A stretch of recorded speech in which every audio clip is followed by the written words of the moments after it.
من الشيطان الرجيم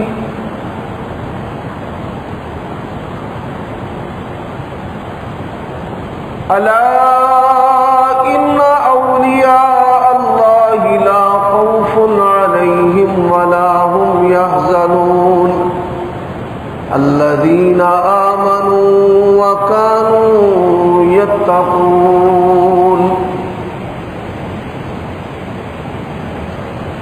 عیوب اور نقائص سے منزہ اور پاکیزہ تمام قسم کی حمد و ثنا۔ یہ جو پنکھا ہے یہ والا، یہ صرف اکیلا مانتا ہے۔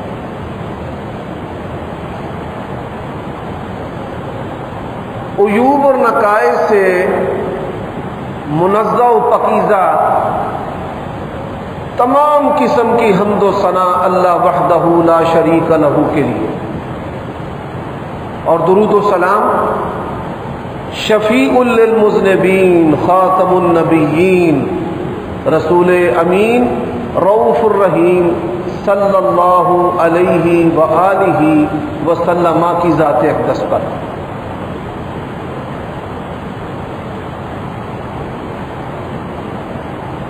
گزشتہ خطبہ جمعہ سے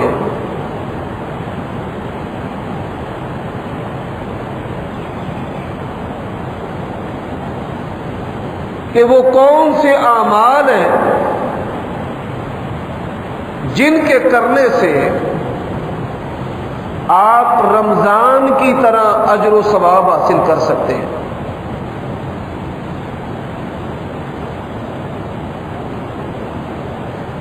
اور اسی سلسلہ میں نبی صلی اللہ علیہ وآلہ وسلم کی ایک حدیث جو کفارات اور درجات کے بارے میں ہے، وہ تشریح کے ساتھ آپ کی خدمت میں میں نے عرض کی۔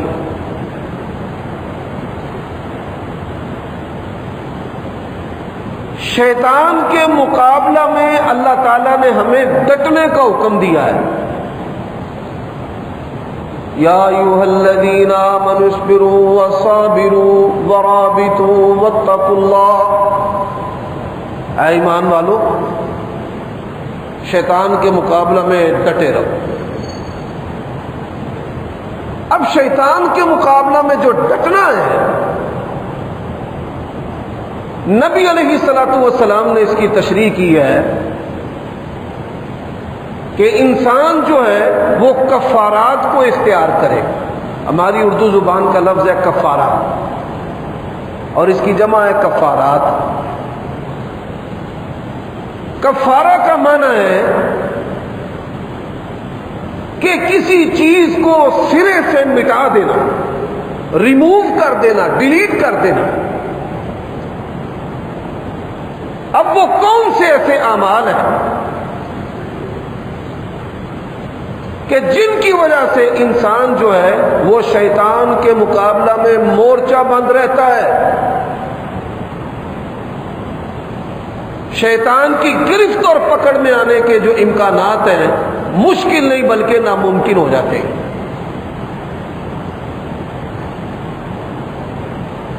اب نبی علیہ الصلوۃ والسلام کی جو دعائیں ہیں اور قرآن اور حدیث کے جو جامع کلمات ہیں، ان میں ایک بات یہ بھی ہے وَكَفِّرْ عَنَّا سَيِّئَاتِنَا۔ اس کا معنی کیا ہے؟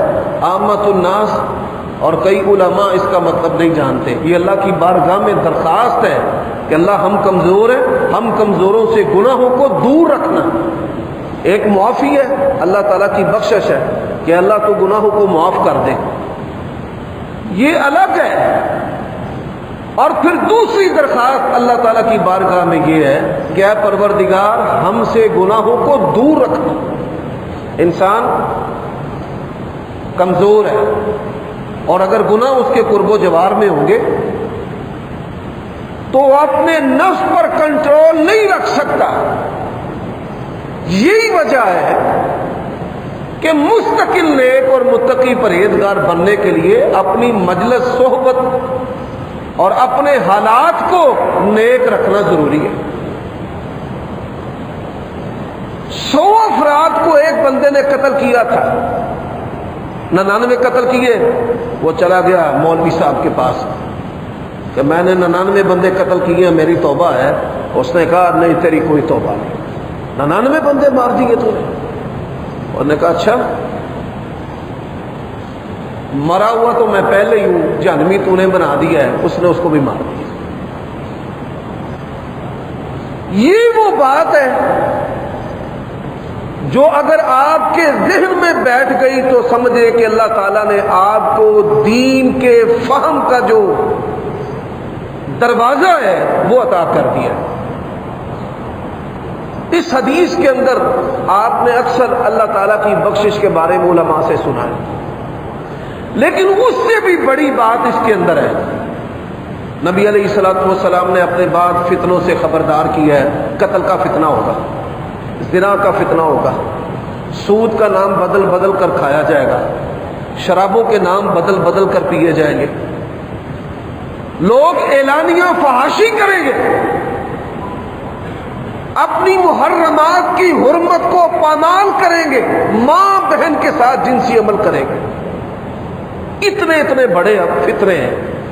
لیکن آپ صلی اللہ علیہ وآلہ وسلم نے فرمایا کہ جو برا عالم ہے اس کا فتنہ دنیا کے ہر فتنے سے بڑھ کر، ان اخوف ما خاف علی امتی الائمۃ المضلین، فرمایا سب سے بڑھ کر مجھے جس بات کا خوف اپنی امت پر ہے وہ گمراہ کرنے والے مولویوں کا ہے. امت مسلمہ کو 3 بڑے طبقوں نے تباہ کیا ہے. حل افسد الدین الا الملوک واحبار سوء ورهبانها، ایک برے حکمرانوں نے، لوگ اپنے بادشاہوں اور حکمرانوں کے دین پر ہوتے ہیں. برے درویشوں نے، انگریز کے دور میں کسی ایک مسجد کو مرلہ تو دور کی بات ہے، انہوں نے ایک بلشت، ایک گٹھ زمین بھی نہیں دی. صوفیوں اور پیروں کو، مزاروں اور آستانوں کو سینکڑوں ایکڑوں سے، جگیروں سے انہوں نے نوازا ہے. اور لوگوں کو انہوں نے کنٹرول کیسے کیا؟ یہ جو بظاہر صوفی اور درویش ہے ان کے ذریعے. اور تیسرا طبقہ علماء سوء. اب اگر یہ عالم حق ہوتا،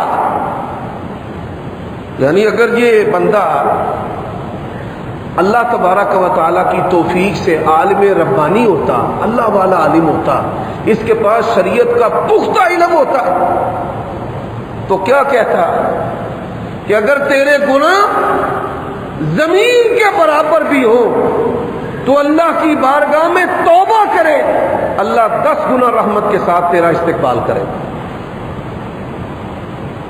اور یہ کیفیت صرف رمضان میں نہیں ہے، پورا سال، دن رات کے ہر لمحہ آپ جب بھی اللہ تعالیٰ کی بارگاہ میں انابت کریں.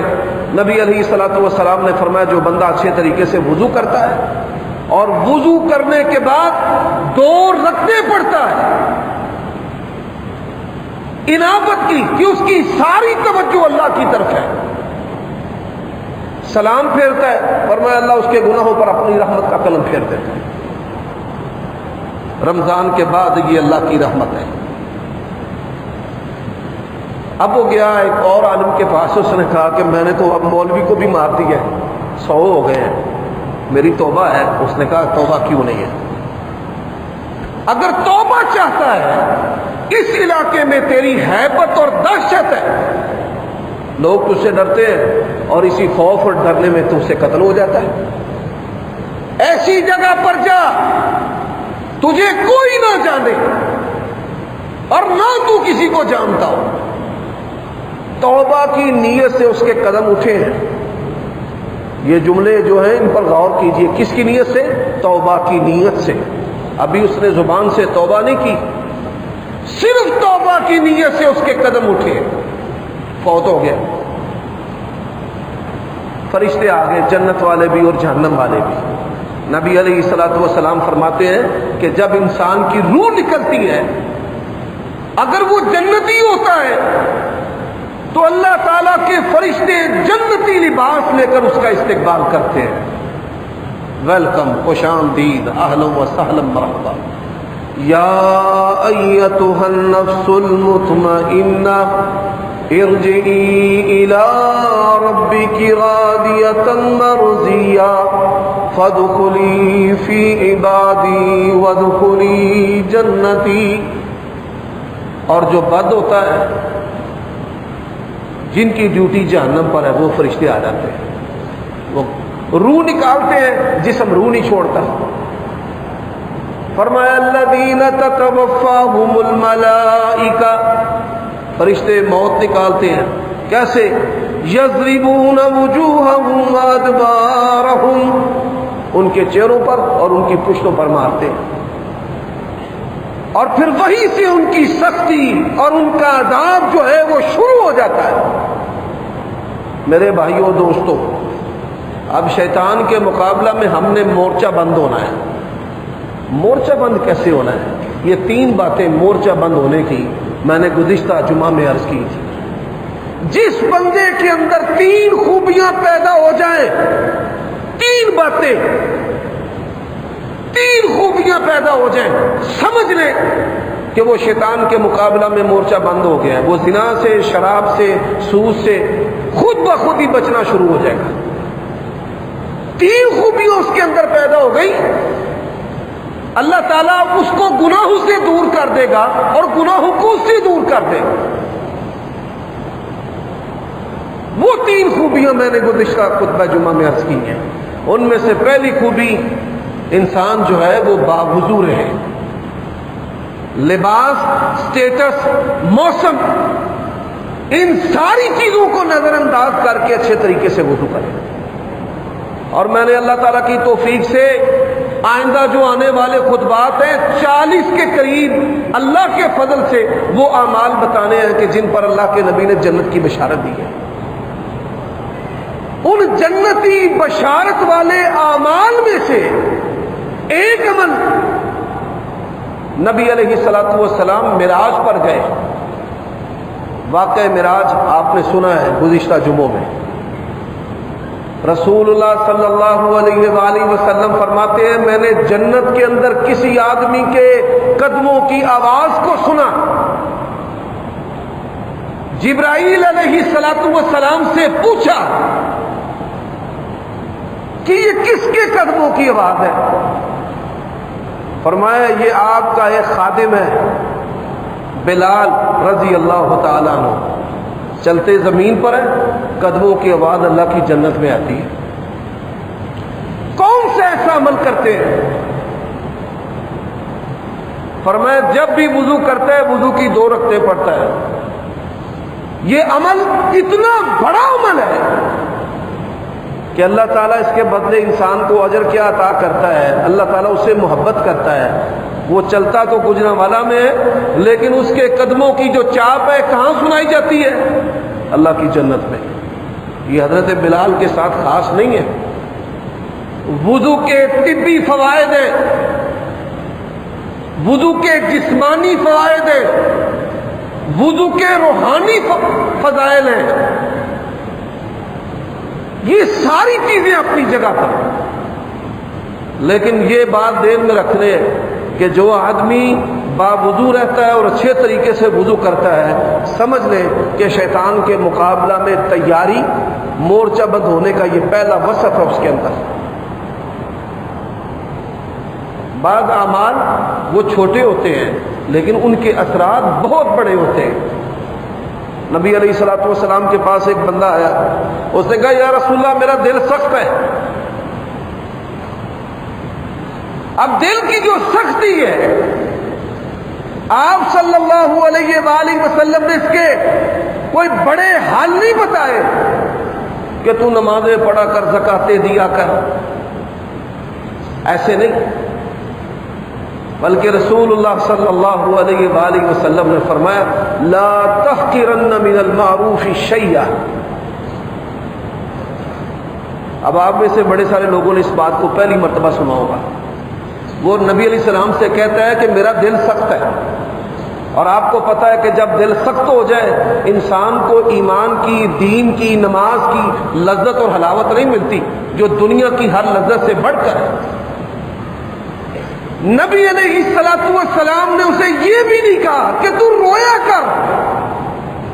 رونے کے فوائد ہیں، انسان کا رونے سے دل نرم ہوتا ہے، اور رونے کی ترغیب بھی اللہ کے نبی نے دی ہے. وَابْكِ عَلَىٰ خَطِيئَتِكَ، کہ اپنے گناہوں کو یاد کر کے تو رویا کر.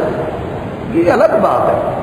لیکن نبی علیہ الصلوۃ والسلام نے اسے کیا کہا ہے؟ فرمایا لَا تَحْقِرَنَّ مِنَ الْمَعْرُوفِ شَيْئًا، چھوٹی سے چھوٹی نیکی کو بھی کیا کر، حقیر نہ جانا کر، نظر انداز نہ کیا کر.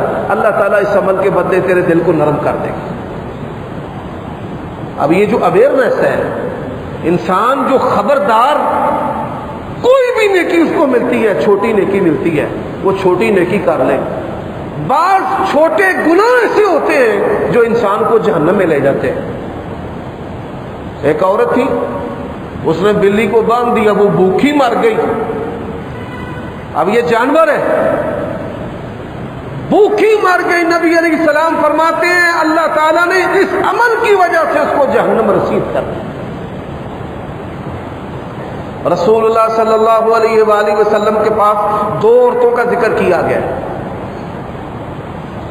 یہ حدیث اپنی گھر کی خواتین کو سنایا کریں، بیوی کو، بیٹیوں کو، گھر میں جتنی بھی عورتیں ہیں ان کو. یا رسول اللہ صلی اللہ علیہ وآلہ وسلم، ایک عورت جو ہے روزے رکھتی ہے، ایک عورت جو ہے وہ تہجد پڑھتی ہے، زبان بڑی لمبی ہے، کوڑی زبان کی. ایک عورت زبان کی ٹھیک ہے لیکن تہجد گزار بھی نہیں ہے، روزے بھی نہیں رکھتی. نبی علیہ الصلوۃ والسلام نے فرمایا کہ جو زبان سے تکلیف دینے والی ہے اس کی عبادت کی کوئی حیثیت نہیں، بیکار قسم کی عورت ہے. تو میرے بھائیوں دوستو، آپ دیکھیے عبادت کرنا ایک بڑا مشقت والا عمل ہے، اور زبان کی مٹھاس اس کی نسبت آسان چیز ہے. اب چھوٹی ہے، عمل چھوٹا ہے لیکن اہمیت بہت زیادہ ہے. تو اللہ کے بندو، پیارے بھائیوں دوستو، شیطان کے مقابلہ میں جو تیاری ہے اس تیاری میں وضو. دوسرا عمل نماز کے بعد نماز کا انتظار ہے. آپ کو یہ پتہ ہے، میں نے آپ کو گزشتہ خطبات میں حدیث سنائی ہے کہ 7 بندوں کو اللہ تعالیٰ اپنا سایہ نصیب کرے گا. ان میں ایک بندہ جو ہے اس کا دل مسجد کے ساتھ لٹکا ہوا ہے کہ زور جو ہے وہ پڑی ہے، عصر پڑھنے کی فکر ہے، عصر پڑھی ہے مغرب پڑھنے کی فکر ہے، مغرب پڑھی ہے عشاء پڑھنے کی فکر ہے. یہ فکر ابھی پڑھی نہیں، بس یہ فکر والی چیز اپنے اندر پیدا کر لیں. اگر نماز کی فکر، نماز کے بعد نماز کا انتظار آپ کے اندر پیدا ہو گیا تو سمجھیں آپ شیطان کے مقابلہ میں مورچہ بند ہیں. اور اگر آپ کے اندر یہ چیز پیدا نہیں ہوئی، آپ بڑے شیخ الحدیث ہیں، بڑے ڈاکٹر ہیں، بڑے آپ اونچے بندے ہیں، آپ کی شیطان کے مقابلہ میں پھر کوئی حیثیت نہیں، جب مرضی وہ آپ کو پکڑ لے. اور تیسری، مشی الاقدام الى الجماعات او الى المساجد، جماعت اور نمازوں کی طرف چل کر جانا، قدموں پر جانا. میں نے آپ کو گزشتہ خطبہ جمعہ میں حدیث سنائی تھی کہ جو انسان جمعہ کے دن بڑے انتظام سے، بڑی صفائی طہارت سے، اچھے لباس سے، خوشبو لگا کر، نہا دھو کر مسجد کی طرف پیدل آتا ہے، اللہ ایک قدم کے بدلے اس کو 1 سال کے روزے اور 1 سال کی تہجد نمازوں کا ثواب عطا کرتا ہے. اور اس کا تعلق جو ہے وہ رمضان کے ساتھ نہیں ہے، بلکہ نبی علیہ الصلوۃ والسلام نے فرمایا نماز سے نماز کفارہ ہے، جمعے سے جمعہ کفارہ ہے. کیا مطلب؟ انسان نماز پڑھتا ہے، دوسری نماز، اللہ تبارک و تعالیٰ نماز پڑھنے سے اس کے گناہ معاف کر دیتا ہے. اب یہاں پر میں ایک اشارتاً بات کرنا چاہتا ہوں. جو انسان جنسی طور پہ اللہ تعالیٰ نے جو مرد کے اندر جنسی خواہش اور طاقت رکھی ہے، اللہ کی رضا کے لیے اس کو قابو میں کر لے، اس کی تو شان کے کیا کہنے۔ لیکن بعض لوگ کمزور ہوتے ہیں، خلوت ملے یا شرارت کا موقع ملے تو شیطان جو ہے ان پر غلبہ طاری کر کے ان سے گناہ کروا دیتا ہے۔ ایسے ہی ہوا، ایک صحابی تھے، وہ دکاندار تھے، کپڑا بیچتے تھے۔ ایک عورت آ گئی بڑی حسین و جمیل، اب شرارت جو ہے وہ شیطان نے پیدا کر دی، کہنے لگے پیچھے جو کمرے میں ہے اس سے بھی اچھا کپڑا ہے، وہاں جا کر بس اس سے مس کیا ہے، زنا نہیں، جسم سے جسم ملانا یا بوس و کنار سمجھ لیں۔ سبحان اللہ، ان کے اندر ایمان بڑا بلند تھا۔ نبی علیہ الصلوۃ والسلام کے پاس فوراً آ گیا، طہرنی یا رسول اللہ، اللہ کے رسول مجھ سے یہ ایسے ایسے گناہ ہو گئے، مجھے پاک کریں۔ کائنات میں صحابہ جیسی کوئی مثال تو پیش کریں، یا رسول اللہ مجھے پاک کر دیں۔ نبی علیہ الصلوۃ والسلام نے اس کی بات کو سنا انسنا کر دیا، یعنی بات کو سنا، توجہ نہیں کی، وہ بیٹھا رہا، پھر کہے یا رسول اللہ مجھے پاک کر دے۔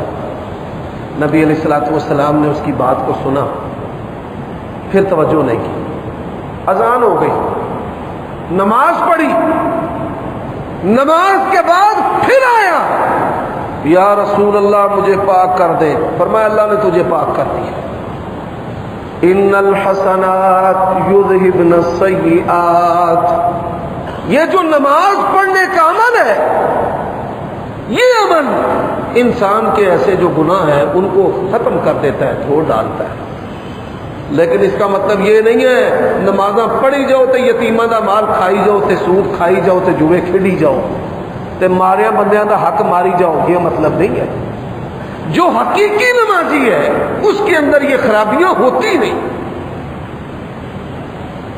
اور تیسری جو بات ہے کہ ہم یہ جمعہ پڑھتے ہیں، جمعہ اور پھر اگلا جمعہ، آپ غور کیجئے، وضو سے گناہ معاف، قدم مسجد کی طرف آتے ہیں گناہ معاف، نماز پڑھتے ہیں گناہ معاف، غور کرتے جائیں، جمعہ پڑھتے ہیں، جمعے سے لے کر اگلا جمعہ گناہ معاف۔ پر یہ وہ گناہ ہیں جن کا تعلق جو ہے وہ لوگوں کے حقوق اور عزتوں اور مالوں سے نہ ہو، اللہ تعالیٰ سے۔ کوئی معمولی نوعیت کی جنسی چھیڑ چھاڑ ہے، آنکھ کی خیانت ہے۔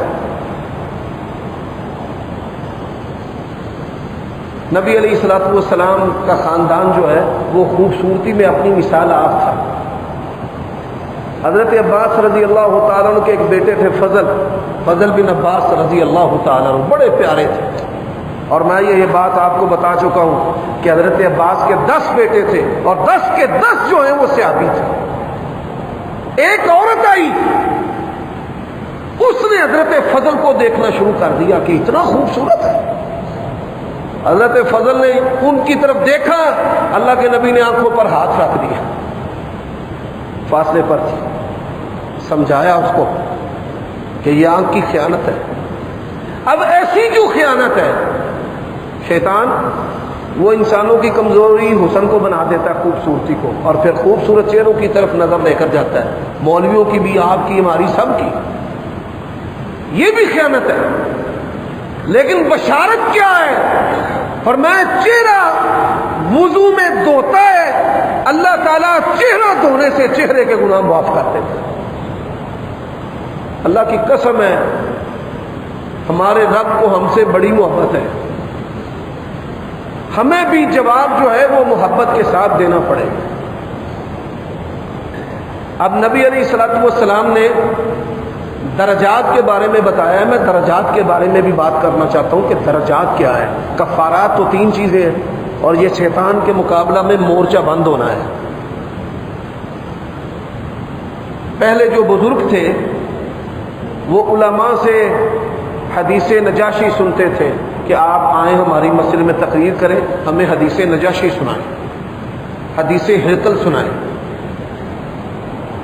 اب بڑے بڑے جو واعظین ہیں بڑی رسمی اور سطحی باتیں کرتے ہیں، ڈرامے دیکھے، فلمیں دیکھیاں، حضرت یوسف ان کے اوپر بنی ہوئی، حضرت موسیٰ پر بنی ہوئی، اور وہی چیزیں خطبوں میں، جمعوں میں، درسوں میں بیان کرنا شروع کر دیتے ہیں۔ ان کے اندر بڑی ساری بناوٹی کچی باتیں۔ ایک بات یاد رکھیں، یہ جتنے بھی فلم، ڈرامے، کارٹون، یہ دو چیزوں پہ سب سے زیادہ حملہ آور ہوتے ہیں، دو چیزوں پہ۔ ایک ایمان، عقیدہ توحید، ان چیزوں کے اندر شرک، توہم پرستی، جادو منتر ہوتا ہے۔ بچے جو ہیں وہ دیکھ رہے ہیں کہ جادوگر جادو کی چھڑی سے ایسے کر رہے ہیں اور ویسے کر رہے ہیں، مرتے دم تک اس کے اندر یہ فالٹ نہیں جاتا کارٹون دیکھ کر کہ جادو سے ایسے ہو جاتا اور ایسے ہو جاتا۔ اور دوسری بے حیائی کہ بچوں کو دکھایا جاتا ہے کارٹون کے اندر کہ ایک میل ہے، ایک فیمیل ہے، ایک لڑکا ہے، ایک لڑکی ہے، دونوں آپس میں محبت کرتے ہیں، ایسے بچہ پیدا ہوتا ہے اور یوں ایسے کرتے اور ایسے کرتے۔ اور ہم کیا کہتے ہیں؟ یقین جانیے دماغی امراض میں سے ایک مرض یہ بھی ہے، بوڑھے ہونے کے باوجود کئی بندے بڑی دلچسپی سے کارٹون دیکھتے ہیں۔ مجھے ایک دوست کے پاس جانے کا اتفاق ہوا، وہ بلی چوہے دے کارٹون پہ دیکھے ٹی وی دیکھتے ہیں، کہتا جی وہ بس کبھی کبھی جو ہے نا دھیان بٹانے کے لیے میں دیکھ لیتا ہوں۔ یہ نفسیاتی امراض میں سے پھر ایک مرض بن جاتا ہے، جس چیز کا رسیہ انسان بچپن میں بن جائے گا، مرتے دم تک وہ عادت اس سے نہیں چھوٹے گی۔ چھوٹی عمر کے بچے جنسی گناہوں پر لگ جائیں، مرتے دم تک وہ شرارتیں ان سے نہیں چھوٹتی۔ لوگ روتے ہیں کہ یہ ہم سے گناہ ہو رہے ہیں، لیکن بے بس ہے۔ ہماری پنجابی زبان میں کہا جاتا ہے عادت پئی کڑی نو نہیں جانتی بڈھی اڑی نو۔ یہی وجہ ہے اسلام نے سب سے زیادہ جو فوکس ہے وہ بچوں کی تربیت پر کیا ہے۔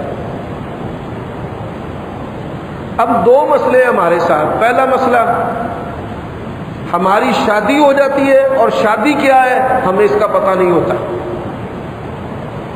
حتیٰ کہ اکثریت میاں بیوی کے جنسی عمل سے بھی ناواقف ہوتی ہے کہ ہمارے لیے جائز کیا ہے اور ناجائز کیا ہے۔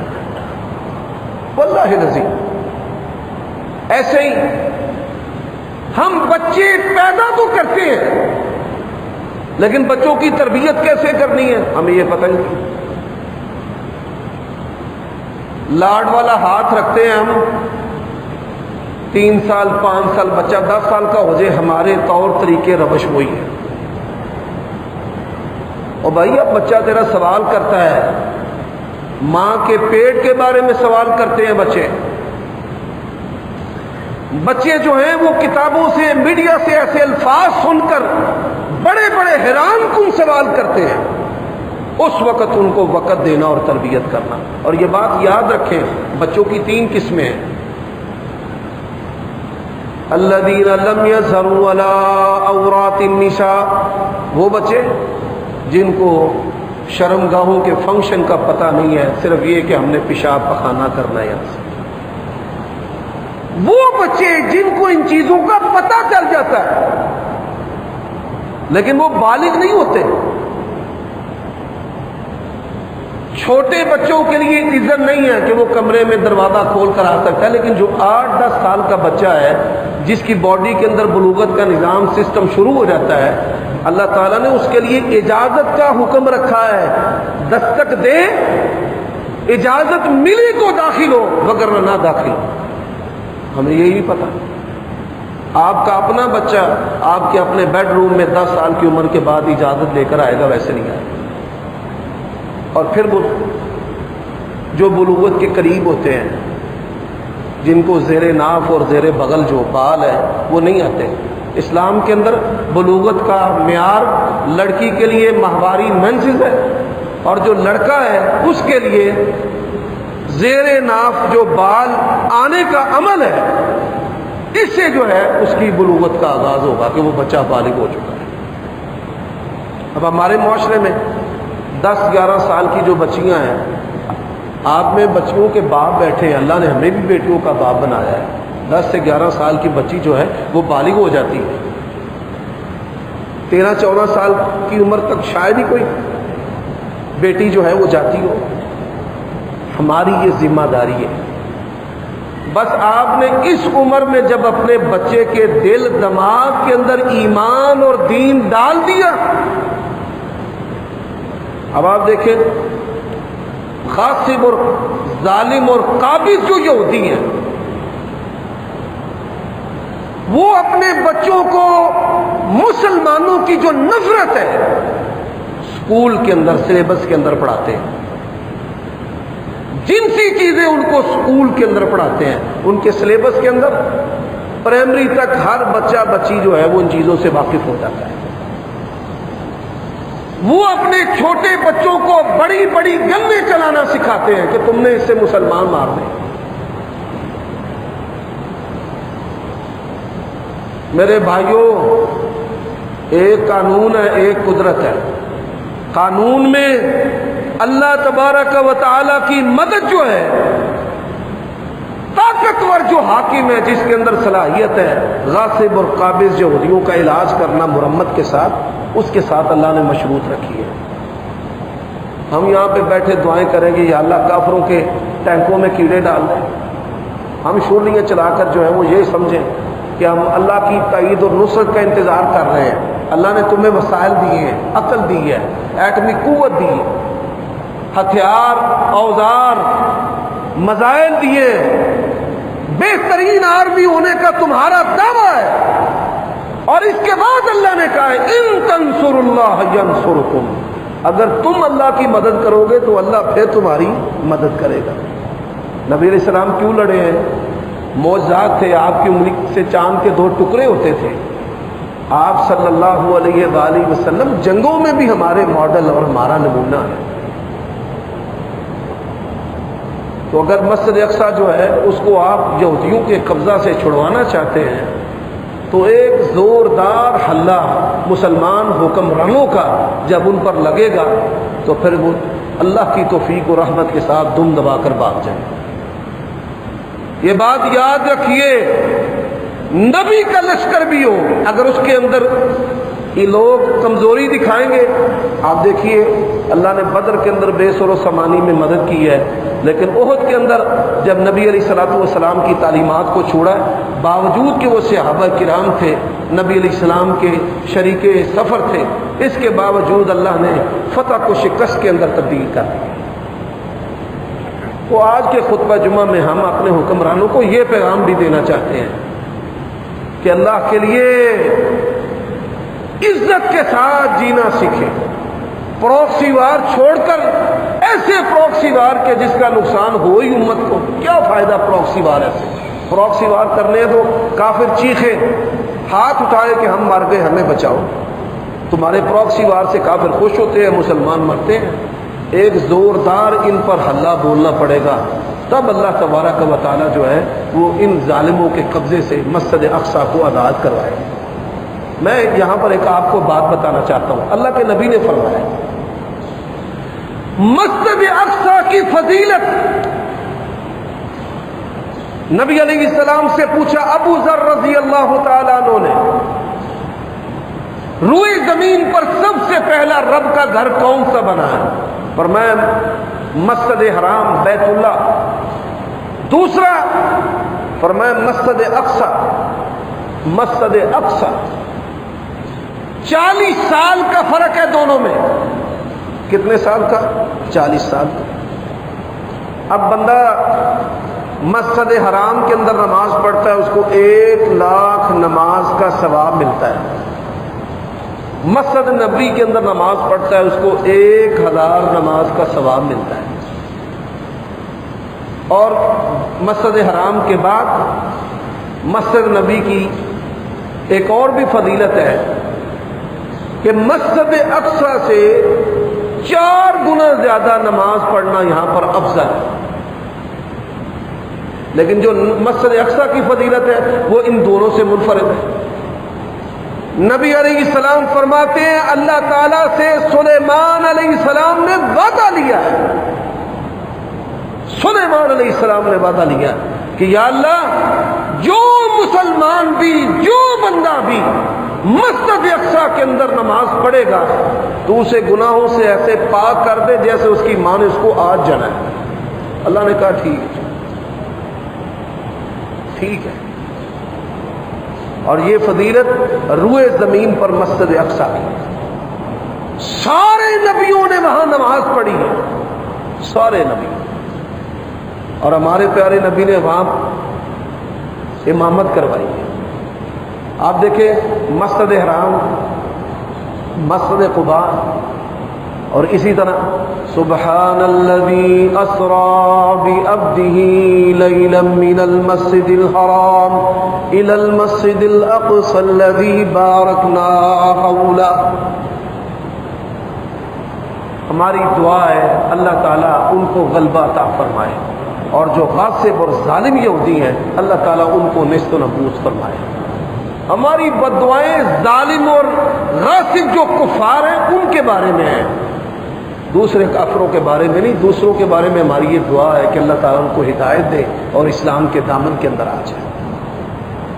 میرے بھائیوں, میں آج کے خطبہ میں یہ مسئلہ بھی عرض کرنا چاہتا ہوں, اگر آپ کے دل کے اندر مجبور اور مظلوم مسلمانوں کے بارے میں درد نہیں ہے, پھر اپنے ایمان کی فکر کریں کہ آپ مسلمان بھی ہیں کہ نہیں. کیونکہ ولاء و برا یہ اصول ہے. اللہ کے نبی نے فرمایا مسلمان ایک جسم کی طرح ہے, اگر ایک عضو کو تکلیف ہے تو پورے بدن کو تکلیف ہے. اگر ابھی تک آپ نے فلسطینیوں کے بارے میں دعائیہ کلمات نہیں کہے, یہ جرم ہے. ان کے حق میں دعائیں کرنا یہ فریضہ ہے. قیامت کے دن آپ کا مواخذہ نہ ہو جائے کہ تمہارے سامنے مسلمانوں کو مار پڑ رہی تھی اور تم اپنے حکمرانوں کو پیغام بھی نہیں دیتے تھے اور پھر ان کے لیے دعائیں بھی نہیں کرتے تھے. آپ ان کے لیے دعائیں کریں کہ اللہ تعالیٰ غیب سے ان کی مدد فرمائے. اللہ تعالیٰ ان کو اسلام کے اصولوں پر, شریعت کے احکام پر مضبوطی سے چلنے کی توفیق عطا فرمائے, اور ہر طرح کے فتنوں سے ان کی نسلوں کو, ان کے اموات کو, ان کے بزرگوں کو اور ان کے بچوں کو. یقین جانیے ایسے ایسے ویڈیو سامنے آئے ہیں کہ ان کے ایمان پر بھی رشک آتا ہے. ایک باپ کو جب بتایا گیا کہ تیرا بچہ شہید ہو گیا ہے تو وہ کیا کہتے ہیں اپنے بیٹے کو مخاطب کر کے, تو امت کے بہترین شہداء میں سے ہے, تیری شہادت پر تیرا باپ خوش ہے, غمگین نہیں ہے, تیری جان مسجد اقصی پر قربان ہوئی ہے. یہ بڑی بات ہے. ان کے بچے, ان کی زبانوں پر کس کا نام ہے؟ اللہ کا, اللہ کے رسول کا. وما نقموا منهم الا ان يؤمنوا بالله العزيز الحمید. اور ہمارے حکمران کیا کہتے ہیں جی, چندہ اکٹھا کرو جی, امداد پہنچاتے ہیں. بندے ماری جا رہے ہیں, ظالم کا ہاتھ پکڑنے کی بجائے تمہارے پاس بڑے طیارے, بڑے میزائل, ایٹم بم. یقین جانے یہ دھمکی لگا دے نا, حکومتوں کے شوقین ہمارے جرنیل ایک دھمکی لگا دے, تمہاری ایسی تیسی یہودیوں کی, اگر ان کی دھمکی سے اللہ کی قسم ہے ان کا موتر جو ہے وہ بہہ جاتا ہے. لیکن یہ دھمکی بھی نہیں لگاتے. میں یہ اپنے حکمرانوں سے, اپنے جرنیلوں سے, اسٹیبلشمنٹ سے, خفیہ اداروں سے, وطنیت اس سے بڑی چیز لا الہ الا اللہ ہے. اللہ نے پاکستان دیا کس کی بنیاد پر؟ لا الہ الا اللہ کی بنیاد پر. جب لا الہ الا اللہ کی بنیاد پر آپ مسلمانوں کی خیر خواہی, ہمدردی اور ان پر ہونے والے ظلم کو اٹھانے کی کوشش کریں گے, اللہ تعالیٰ اسی عمل کے ذریعے پاکستان کی کئی مصیبتیں, آفتیں, تنگیاں جو ہیں وہ دور کر دیں. اللہ سے دعا ہے اللہ تعالیٰ جب تک ہمیں زندہ رکھے اسلام پر, موت دے تو خاطر